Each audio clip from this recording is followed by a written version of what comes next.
What's up mga kaidol? Ito mga kaidol ano ang pagkakaiba ni Tatay Digong noon at ngayon mga kaidol?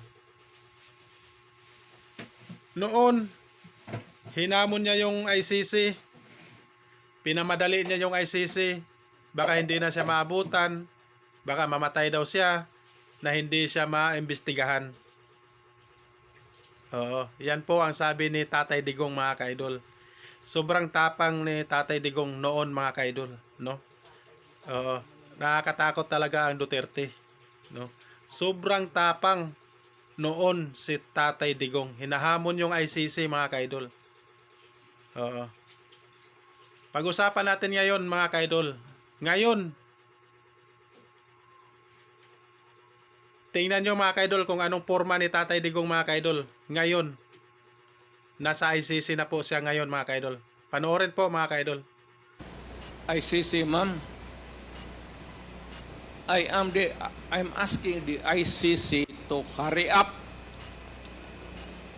and if possible they can come here and start the investigation tomorrow. This issue has been left hanging for so many years. Matagal, ma'am, baka mamatay na ako, hindi na nila ako maimbestiga.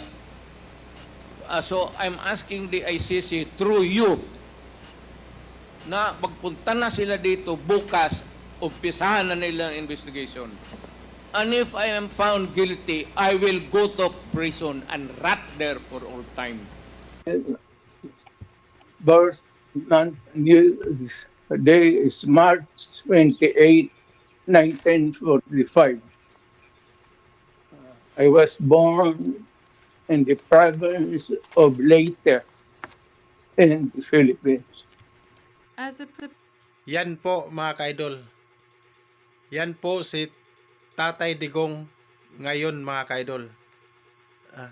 Nginig at takot na nasa loob na po siya ng ICC. Yan na po ang sinasabi mga kaidol. No? Ang dating matapang, ngayon nagmamakaawa na mga kaidol. Kahit magsalita mga kaidol, nanginginig na po ang bibig ni Tatay Digong mga kaidol. No? Halos na po hindi makasalita mga kaidol sa takot at nginig. No? Yan po ang dahilan mga kaidol.